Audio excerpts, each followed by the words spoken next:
How's it going, everybody? It's me, Shane, and I'm here to give you the review for episode 12 of Mu. I'm make sure I say it correctly.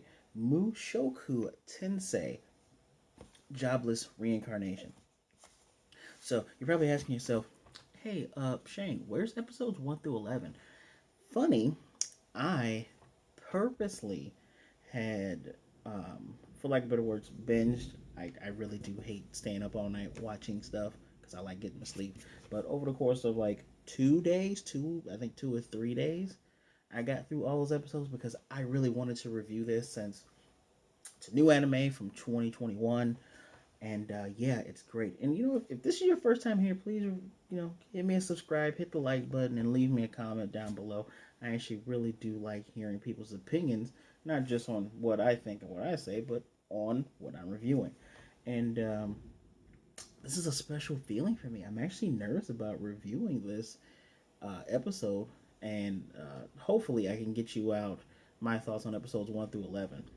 But I'm just gonna let you know flat out right now. This is my favorite anime of 2021. Probably, in my opinion, probably the best anime of 2021. And this is coming from a person that loved Demon Slayer.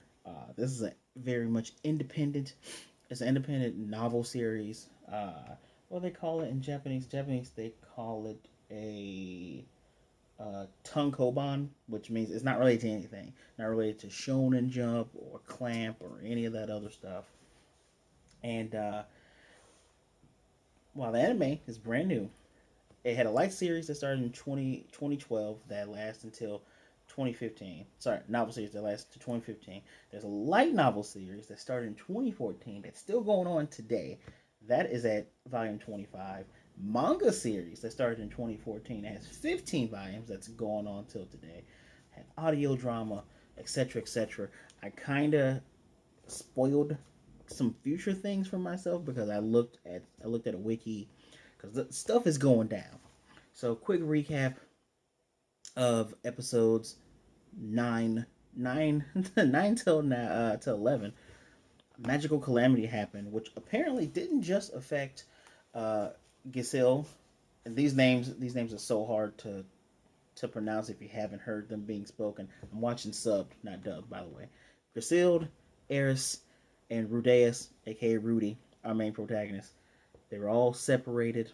And apparently, it separated more than just them. It separated his mother, his father, his sister and half sister, the maid, which would make, well, the maid is the mother of his half sister. But yeah, for those of you who are wondering, what the heck is Jobless Reincarnation?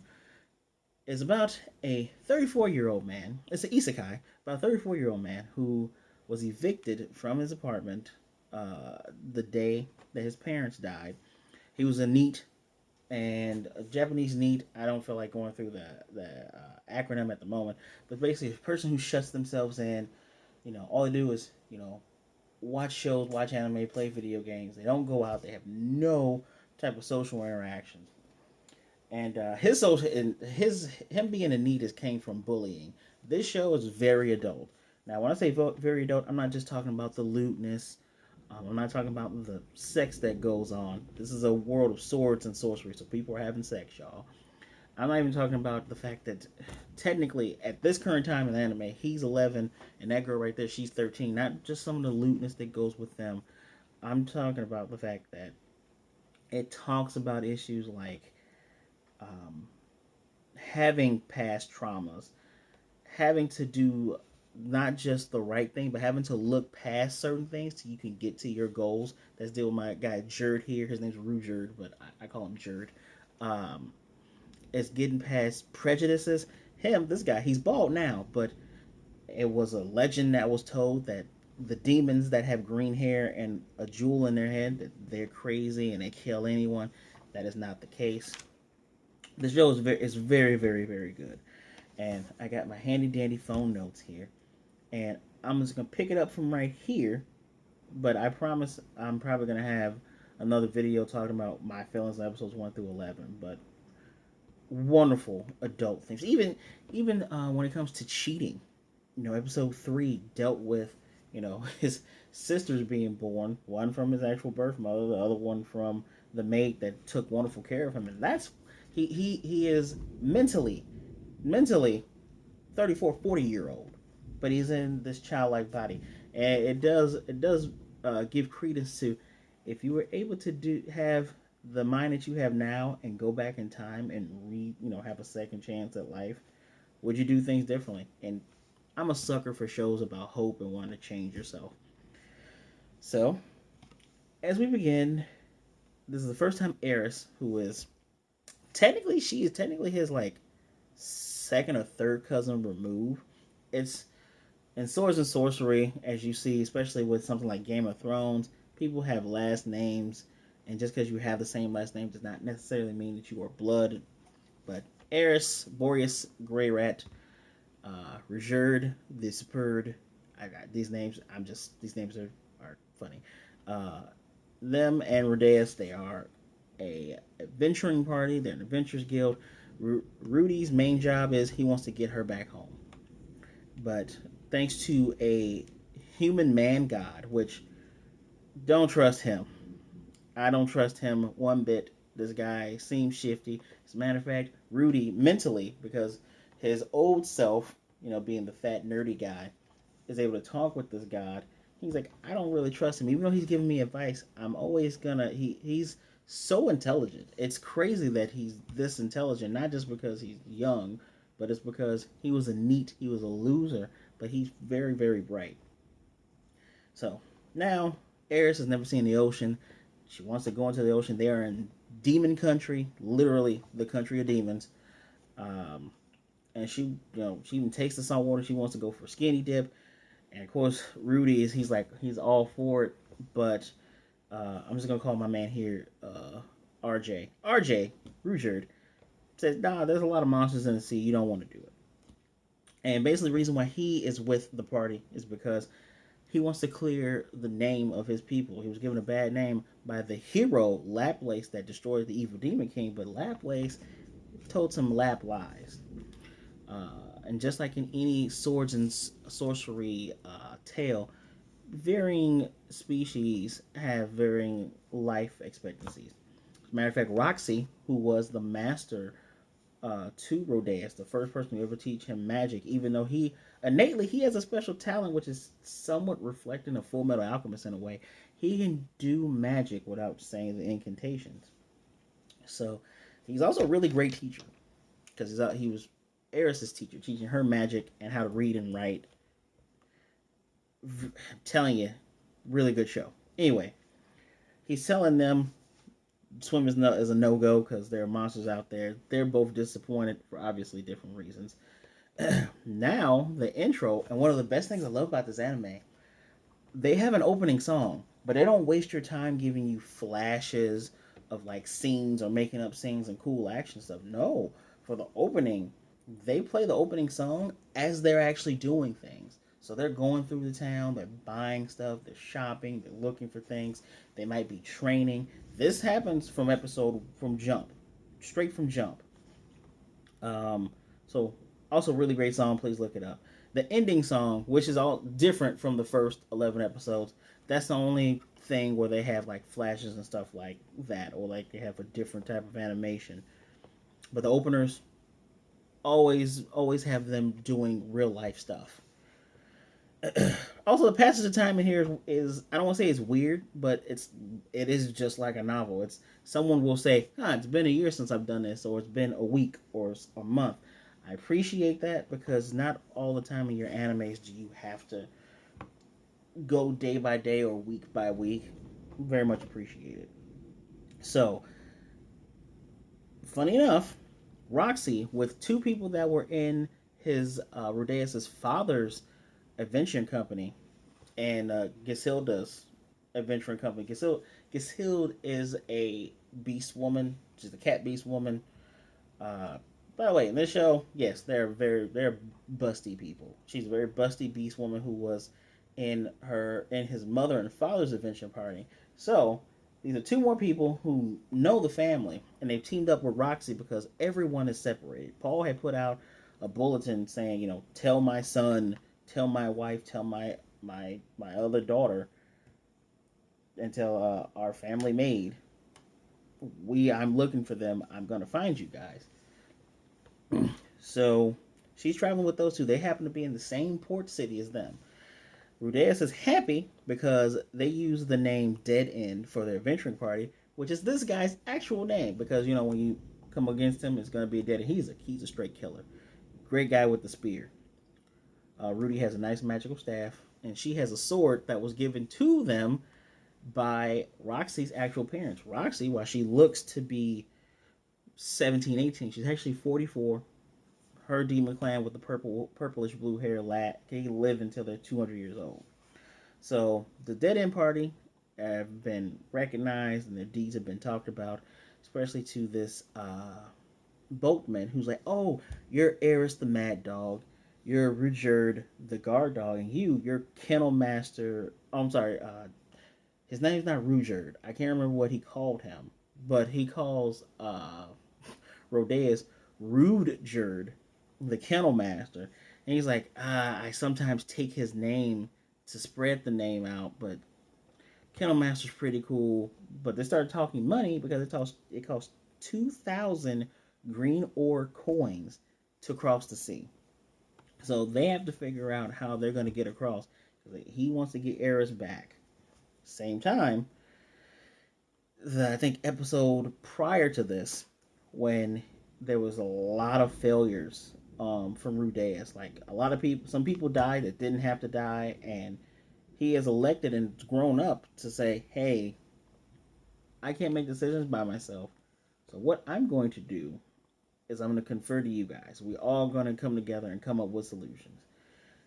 They're going to stay at this inn, which is a nice little rock inn on the side. He typically sleeps next to Eris, and our guy RJ here sleeps on the wall, the guard dog.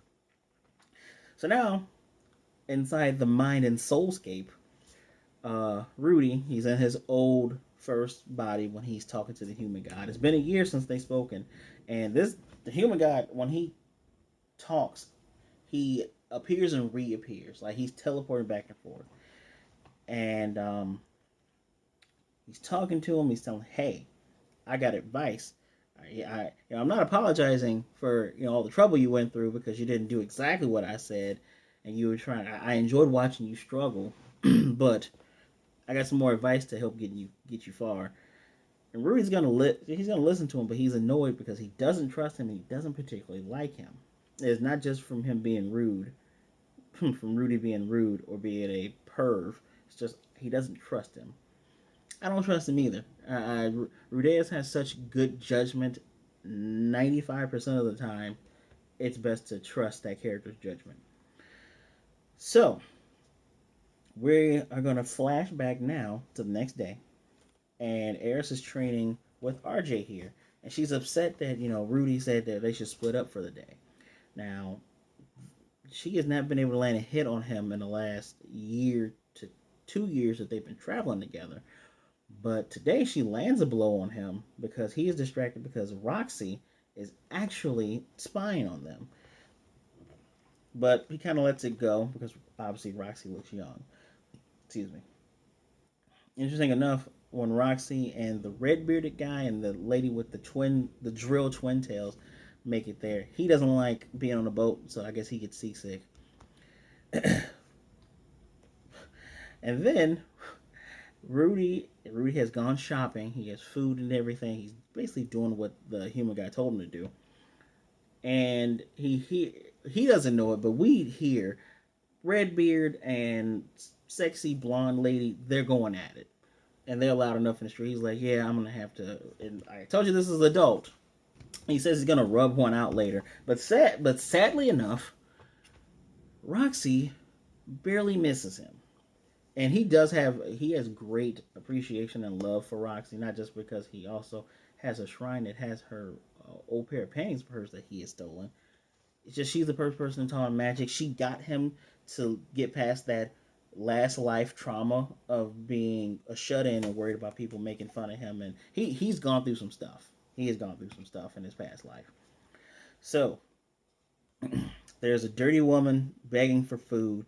We got a flash of this woman last episode she basically she looks like a 10-year-old girl, but she apparently is the demon god. Her name is Kishikiru Kishikil, I think. Has very sharp teeth, purple hair, does backflips and all that. But she's saying, "Man, I just been reincarnated 300 years, and I don't want to die like this." So he's like, "This is what the guy was telling me." Fine, gives her food. He thinks she's playing a game because she says, "Thank you. I can eat and live for another year now from that one meal." So this is who I am. She has a grand introduction, but she has one purple eye and one pink eye. And he says, "I'm going to play along." So he plays along. He's being kind and gracious, saying, "Oh, I didn't know I was in the presence of greatness, blah, blah, blah, blah." Her eye, her left eye here, changes into a green scope eye. And she's like, "Eh, why do you look like that?" I'm guessing she sees his inner soul. That's what I'm guessing. But she's like, "Anyway, because you did this for me, you get one wish." He wishes for money. She's like, "Can't do that. Can't you see I have no money here?" He says, "Well, I wish for half the world." "I would do that, but I have not conquered any place. I haven't conquered the whole world." He says, "Well, fine then, give me your body." And he's just saying it just as a joke. She's about to pull off her pants, and she goes, "Nope, can't do it. I have a fiance in this reincarnation." He's like, "Dang, so can't give me? I'm not getting anything then. Like, what's the point of saying I have a wish?" And she's like, "I'm gonna give you a demon eye." And he's like, "How are you gonna give me a demon eye?" And the moment he speaks, she rips into his eye, and blood is spewing everywhere. She rips into his right eye. He's in pain, and she gives him this light green. He already has green eyes, so he has this light yellowish green eye, and it's called an eye of foresight. She tells him you can now see into the future with it, right?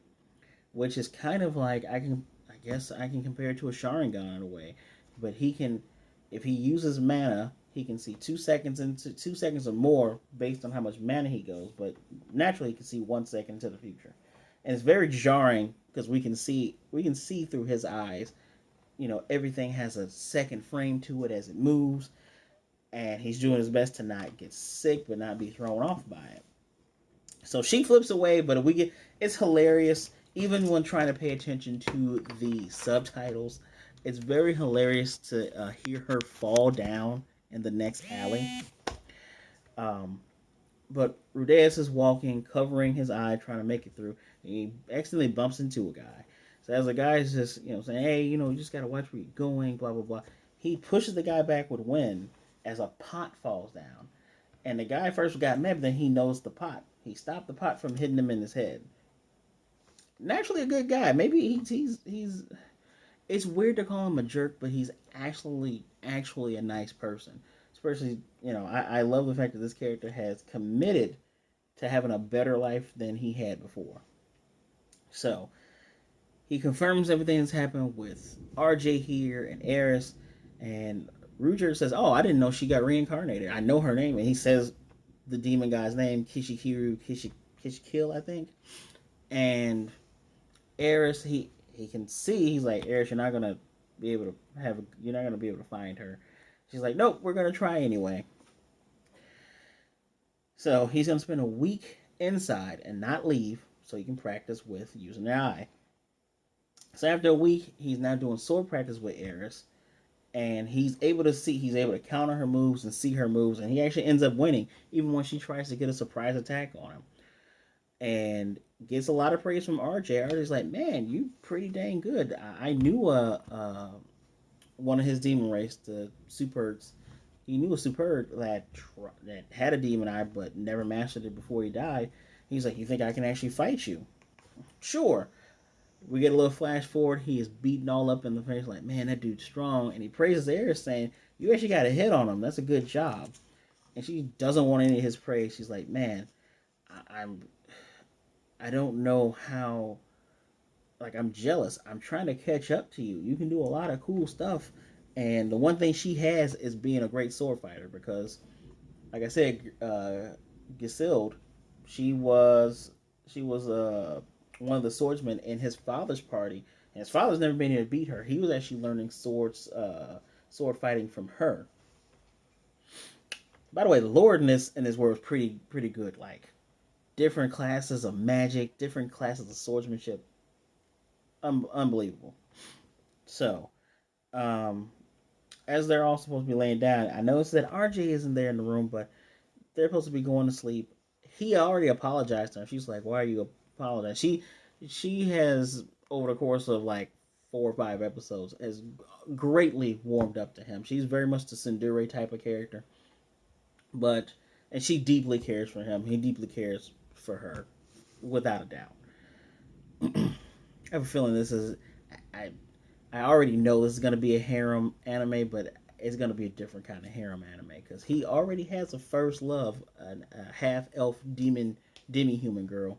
But I won't even get into even Roxy. But I won't even get into that.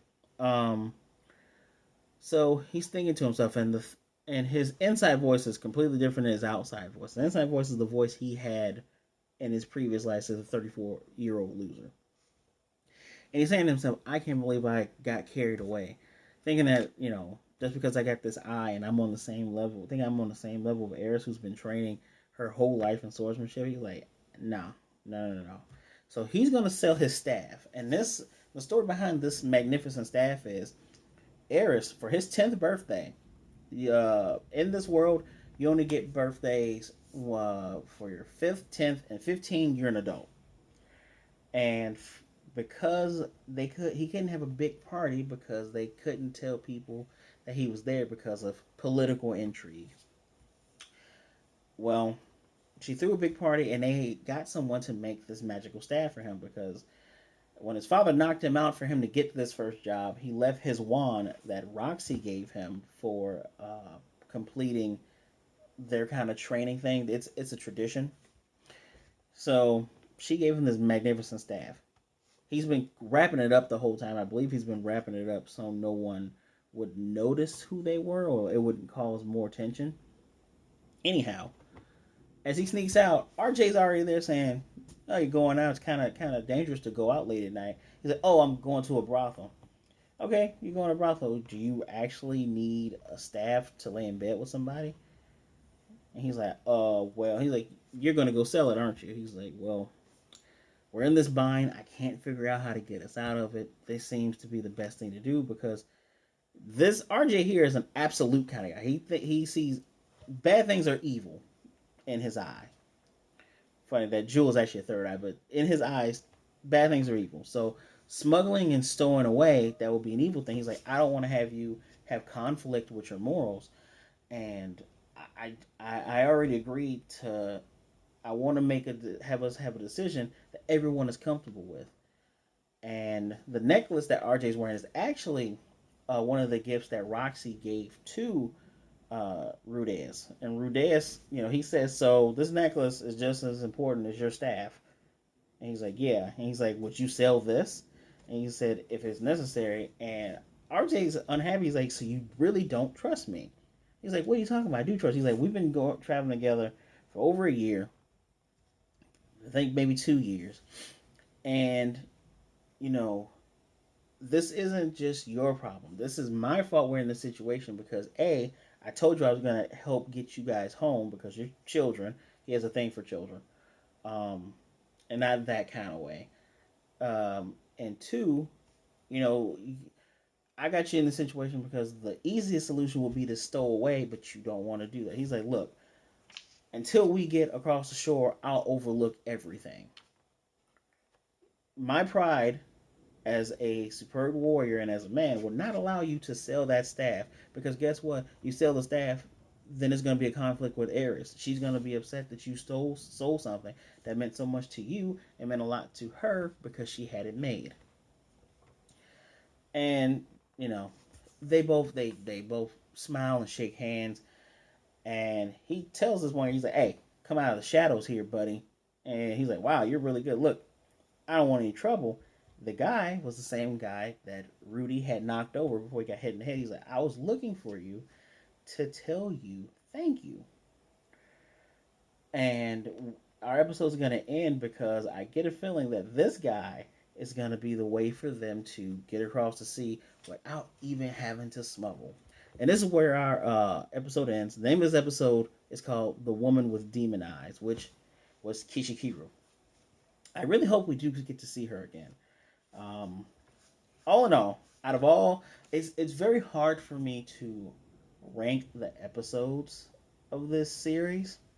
Not just because it's brand new and I have nothing to back it off of, but because each episode is fed from the last and improves the last, and at the same time leads into leans into the next episode perfectly. I'm looking very much forward to seeing where this leads them to, because now they're getting even more separated from Roxy. And I have a feeling that Roxy's going to end up going back to her demon clan home, like, oh yeah, we met the kid. We met the kid that says you're his master. Oh, so what's going on? He's trying to get her back. Cool. It's going to be very, very interesting to see how everyone congeals together. And even though I am privy to certain things that happen in future, because of some of the reading I've done, I'm interested in seeing how we're going to get here. This series, especially if you're a person who has a heart, there are moments in this series that will make you cry. Dead on. Will make you cry. And I definitely recommend this series for everybody. So that was episode 12. Please let me know what you thought of the episode. Let me know what you think of the anime series as a whole. I am going to do a separate video that won't be as long as this one about my feelings of episodes 1 through 11. But as always, please give me a like. Always leave a comment right down there. Hit the subscribe button if you're already subscribed. Hit the notification bell. I plan on continuing on with Mushoku Tensei Jobless Reincarnation until the very end. Please, please feel free to share the video so others can see what a great time we're having. I appreciate each and every last one of you. I mean it from the bottom of my heart. As always, be good, be blessed. Wash your hands, wear your mask, be safe out there. Be good to yourself and be good to others. Either way it goes, don't be a jerk. And I will definitely see you next time.